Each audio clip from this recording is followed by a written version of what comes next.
Capítulo 6 – Inferno na Terra. Tem de ser uma das mais desastrosas experiências da vida. Foram necessários anos, mas com o tempo você desenvolveu uma amizade realmente sólida com alguém. Alguém com quem você de fato gosta de passar o tempo. De repente, você percebe que seu amigo está agindo de forma muito estranha. Você segue adiante e diz a si mesmo que está apenas imaginando coisas e que não é um problema real. Mas as evidências continuam aumentando à medida que o tempo passa e finalmente você se sente compelido a perguntar ao seu amigo o que é que está acontecendo. Depois de passar o que parece uma eternidade para superar o óbvio muro de pedra, você descobre que outra pessoa está influenciando este seu amigo contra você, o que o levou agora a interpretar suas ações de uma maneira que o deixa perplexo. Certamente a razão prevalecerá, você pensa, e poderá resolver rapidamente este mal-entendido. Mas não é bem assim. Ao procurar dar uma explicação razoável, você é acusado descaradamente de tentar fabricar um artifício. Nesse ponto, qualquer uma das várias emoções pode alcançá-lo. Mágoa, dor, raiva ou até sentir-se devastado por seu amigo acreditar com tanta facilidade em outra pessoa sem nunca ao menos ter dito uma palavra para você, muito menos para defendê-lo. Seu desabafo ou silêncio, o que se aplica neste caso, sinaliza ao seu amigo que ele estava certo e tudo o que foi dito sobre você era verdade. Falemos sobre adicionar insulto à ferida. Talvez, ao ouvir isto, uma lembrança dolorosa tenha surgido à medida que você confirma a realidade desse cenário que se repete várias vezes desde quase o início dos tempos aqui na Terra. Enquanto escrevo e lembro de um incidente como esse, paro e me pergunto mais uma vez: por quê? Tenho certeza de que a maioria de nós tem cicatrizes de formas semelhantes de rejeição e acho que elas podem nos ajudar a entender como Deus se sentiu no momento exato em que Adão e Eva comeram do fruto da árvore do conhecimento. É um dos maiores mistérios da vida sobre como palavras de um estranho podem separar os melhores amigos. Eu sempre imaginei Deus observando de perto sua filha Eva quando ela se viu no meio do jardim, de repente se engajando em diálogo com o estranho. Depois de todo o tempo que Deus havia investido em Eva, mostrando-lhe inumeráveis sinais de seu amor, ela se apegaria à segurança e ao amor de seu Pai Celestial ou abraçaria as palavras de Satanás através da serpente? Por que Deus não interveio e enviou um anjo para romper este relacionamento? Eu acho que existem muitas perguntas do porquê a serem respondidas neste momento. Embora não tenhamos tempo ou espaço para lidar com todos eles, e de fato alguns deles podem não ser totalmente abordados até o vermos frente a frente, e a resposta central é o amor. O amor concede o privilégio de escolher, mesmo quando a escolha prejudicará gravemente o doador. Se Deus tivesse o hábito de intervir toda vez que seus filhos estão prestes a seguir uma direção errada, então, na realidade, eles não teriam escolha. Há tempo para instrução e correção, mas também chega um momento em que o silêncio do doador da escolha valida todas as expressões do "eu te amo". Ele pronunciou porque o amor sem escolha não é amor. Esta é uma realidade com a qual todos os pais lutam enquanto lidam com os filhos. Se depois de todas as nossas instruções e orientações nossos filhos ainda escolhem ficar contra nós, nós os proibimos de nos salvar da dor da rejeição? Ou permanecemos calados e em luto, permitindo que eles nos rejeitem? É uma escolha difícil para qualquer pai. Deus, vestido com a força do amor, observa silenciosamente Eva, sua preciosa filha, tornar-se o instrumento para destruir seu amado filho Adão. A essa altura, o nível da dor no coração de Deus deve ser quase insuportável. A dor no coração de Deus pela perda de sua filha fará com que ele intervenha para salvar Adão? Não. O amor divino se entristece profundamente, mas espera em silêncio, provando além de qualquer dúvida que ele realmente é o Deus da liberdade e do livre-arbítrio. Ele permitirá que Adão escolha por si mesmo. Quando falamos de testes, por favor, não tenha a ideia absurda de que Deus está assistindo de forma descuidada os procedimentos do teste a partir da segurança do céu para ver se Adão e Eva têm o que é preciso para fazer parte do clube celestial. Deus estava sendo testado tanto quanto Adão e Eva, pois Deus sabe que se Adão e Eva caírem, ele deve invocar a promessa que foi determinada antes da criação do mundo para entregar seu Filho, Jesus Cristo. Cristo lhes mostraria como é realmente o Pai. Ele levaria sobre si a culpa deles e deixaria esta culpa cobrar sua vida e não a deles. De tudo isso, Deus estava plenamente consciente, enquanto observava silenciosamente Eva e depois Adão ficarem contra ele. Que tipo de amor havia naquele silêncio? Essa demonstração de amor removerá para sempre a falsa ideia de que Deus foi movido pelo interesse próprio em lidar com nossos pais originais. Discutimos no capítulo 1 a filosofia de que Adão e Eva estavam adotando quando comiam daquela árvore e discutimos no capítulo anterior a trágica mistura de emoções que levaram Satanás a inventar o conceito de que podemos viver sem Deus e formar uma identidade própria através do que fazemos. Mesmo quando os sucos estomacais de Adão e Eva estavam digerindo a fruta, uma nuvem doentia de inutilidade e culpa estavam lentamente envolvendo suas mentes, fechando aquele relacionamento adorável, feliz e alegre entre Deus e o homem. A maldição da árvore Duracell havia começado seu trabalho insidioso e dentro de um curto prazo, Adão e Eva foram tragados pela culpa e pelo medo.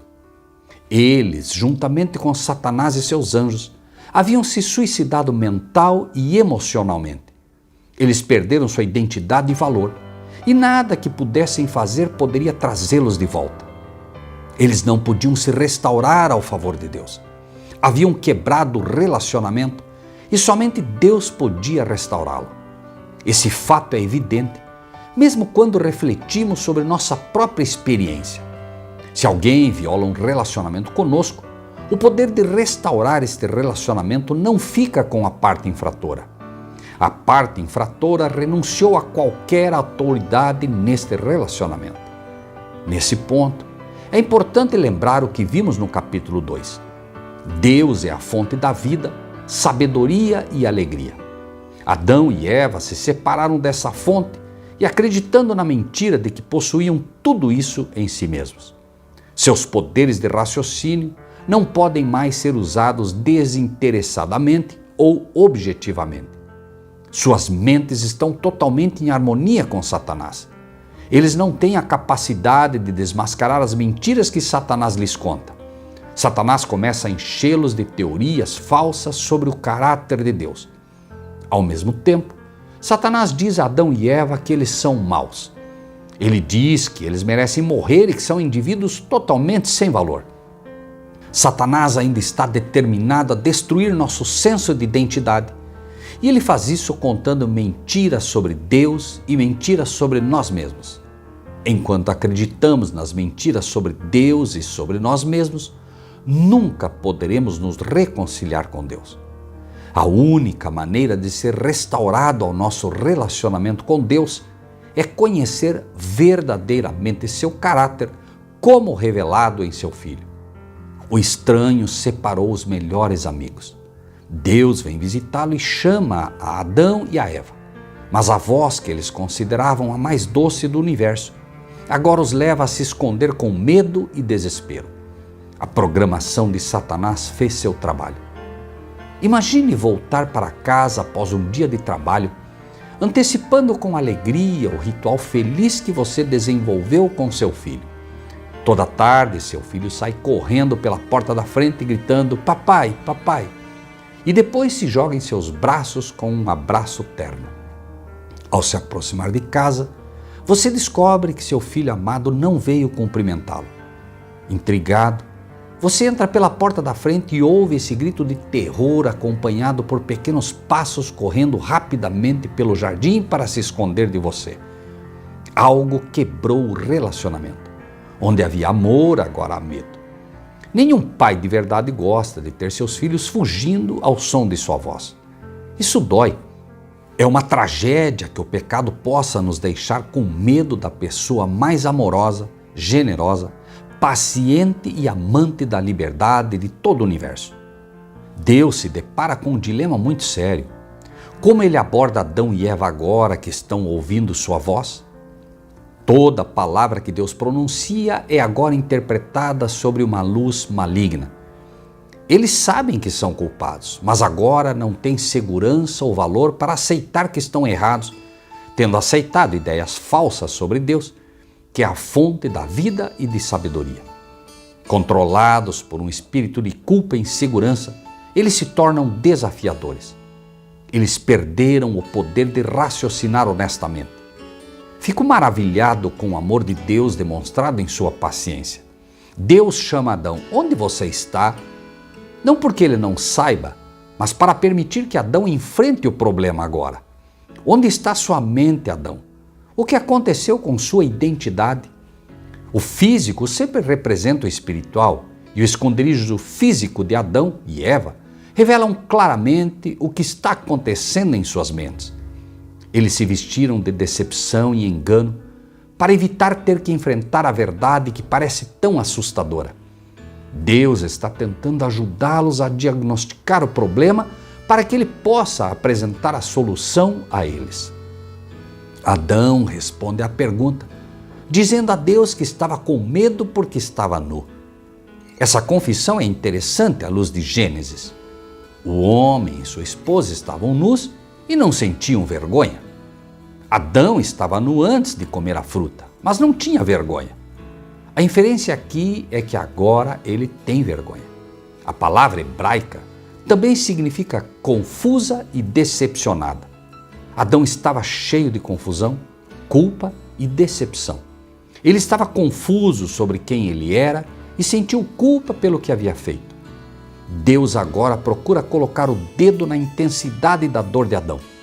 Quem te disse que você estava nu? Você comeu da árvore da qual eu ordenei que você não comesse? Deus não pergunta a Adão: "Como você sabe que está nu?" Ele pergunta: "Quem lhe disse que você estava nu?" Deus está apontando para Adão, ao instigador das mentiras que lhe sugeriu isso. Em outras palavras, quem está fazendo você fugir de mim? Quem ficou entre nós? Adão é interpelado diretamente. Você comeu da árvore da qual lhe ordenei que não comesse? Essa é uma pergunta simples que exige um simples sim ou não. Mas agora que a mente de Adão retrata Deus como egoísta e vingativo, como estúpido e sem valor, ele coloca 2 e 2 juntos em sua mente e lhe dá a soma. Adão acredita que se ele disser que sim, ele será severamente punido porque agora acredita que Deus é vingativo. Se ele recusar, acredita que será punido 2 vezes, uma vez por comer da árvore e outra por mentir. Acreditando que não há saída, Adão procura se defender e se justificar. A mulher que você me deu, ela me deu da árvore e eu comi, acusou. O homem é evidentemente culpado, mas culpa a Eva e finalmente a Deus. Você pode imaginar o choque de Eva com esse homem que pouco antes se comprometera a encará-la com o que viria, mas no primeiro obstáculo cai de cara no chão? O pecado não pode produzir uma figura heróica que se entrega desinteressadamente e ajuda a apoiar os outros. Sempre resulta em tudo de forma egoísta por si mesmo. Não queremos perder o processo que está acontecendo aqui. As reações de Adão estão sendo motivadas por sua culpa e insegurança, combinadas com uma falsa concepção do caráter de Deus, todas agitadas pelo orgulho. Agora que ele não se vê mais como um filho de Deus, ele deve adotar a filosofia: se eu não me defender, ninguém mais o fará. Ele pensa isso porque acredita que não tem mais pai. Aqui está o grande desgosto do pecado. Como Deus mostra a Adão que ele tem uma imagem falsa de seu pai e que ele não é inútil e estúpido, como Adão pode receber uma verdadeira avaliação de sua situação quando perde o poder de raciocinar de forma objetiva? Deus é a única fonte da verdadeira sabedoria e Adão se desconectou dessa fonte. E mesmo enquanto Adão raciocina, como sua razão poderia ser liberta da mistura de culpa e orgulho que rejeita ferozmente qualquer semelhante à verdade? Adão não consegue lidar com Deus dizendo que está errado, mesmo que isso seja feito por amor dele, porque sua insegurança controla a sua razão. É minha sincera oração no sentido de que você perceba que uma vez que Adão e Eva se separaram de Deus, eles estavam tão irremediavelmente perdidos que estavam quase além de serem recuperados. Eles foram totalmente controlados pelo espírito do inimigo. Em seus corações jaziam as sementes que eventualmente levariam seus filhos a se juntarem a anjos maus em uma companhia desesperada, empenhada em matar o Filho de Deus em Jerusalém. Embora não estivesse totalmente manifestado, seus corações não queriam nada mais com Deus ou com o seu reino. Sem perceber, eles realmente o odiavam. Nesse ponto, você pode estar tentado a dizer: espera aí, você está levando isso um pouco longe demais. Percebo que eles tinham um problema, mas dizer que odiavam totalmente a Deus, você deve estar exagerando as coisas. Em resposta, eu diria que devemos lembrar continuamente que toda bondade, amor e sabedoria vem de Deus. Não se origina no coração do ser humano. Se esquecermos este ponto vital, não poderemos ler essa história com sinceridade e também não a entenderemos. A Bíblia é muito clara neste ponto. Veja os seguintes versículos. A mente pecaminosa está em guerra com Deus. Não obedece à lei de Deus e nem pode. Romanos 8:7. Não há um justo, nenhum. Não há ninguém que entenda, ninguém que busque a Deus. Todos se afastaram, juntos se tornaram inúteis. Não há quem faça o bem, nem mesmo um. Romanos 3, 10 e 11. Enganoso é o coração, mais do que todas as coisas, e desesperadamente perverso. Quem pode conhecer isso? Jeremias 17, 9. A Bíblia declara que nossas mentes, em seu estado natural, odeiam ou estão em guerra com Deus. Em seu estado natural, nossas mentes são rebeldes, elas não se submetem aos mandamentos de Deus e é impossível que nossas mentes se libertem dessa condição. Descobri em minha própria experiência e na experiência de muitas pessoas com quem compartilhei isso, que há um intenso espírito de resistência a essa verdade. Esse espírito de resistência ao fato de que a natureza humana é totalmente odiosa para com Deus é um eco direto da resistência que Adão manifestou contra Deus quando culpou Eva e Deus em vez de assumir a responsabilidade pelo seu fracasso. A insegurança de Adão é nossa herança e não podemos suportar a verdade mais do que ele. Se você se opõe a essa ideia, pergunte-se por que você se sente assim. Se você está seguro de si mesmo, essas declarações não o interessariam. A insegurança e o vazio de Adão são a nossa herança. Isso é tudo o que ele pode nos dar e nada além disso. Se você puder aceitar a realidade de que a natureza humana é hostil a Deus, então terá um verdadeiro deleite. No contexto do plano de Deus para nos salvar, há imensa liberdade ao perceber que você não pode fazer nada de bom. Você pode parar de tentar. Você pode parar de se machucar quando sua natureza maligna salta e atinge alguém emocional ou fisicamente. Mas estou me adiantando. Deixaremos isso para o próximo capítulo. Voltando a Adão e Eva, podemos ver que quebrar a barreira entre eles e Deus seria uma tarefa imensa. Sua recuperação e a de seus filhos exigiriam várias coisas. Número 1, um meio de dar à raça humana a sabedoria de reconhecer sua situação desesperadora, juntamente com uma maneira de serem influenciados na direção certa, sem violar sua liberdade de escolha. 2, uma maneira de mostrar a eles que eles tinham uma percepção errada do caráter e do reino de Deus, e de forma alguma mostrar a eles que Ele realmente os ama. 3, uma maneira de remover sua culpa e insegurança e restaurar sua verdadeira identidade e valor como filhos de Deus. 4, uma maneira de recuperar seu senso de propósito, sua razão de existência ou seu destino. 5, todo o tempo acima necessário. Adão e Eva perderam suas próprias vidas, por isso precisavam de um sistema de suporte de vida para lhes dar tempo para escolher e decidir. 6, enquanto faz tudo isso, Deus deve manter seu senso de justiça. Ele não pode ignorar a rebelião deles e dizer que tudo está bem.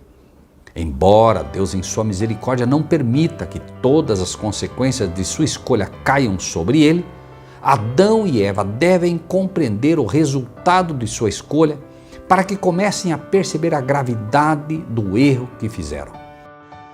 Há um ponto crucial que precisamos destacar aqui. Deus não foi pego de surpresa. O pai e seu filho já haviam determinado o que fariam se chegasse a esse ponto. O plano já estava preparado. Um plano abrangente e suficiente para enfrentar esta situação desesperadora.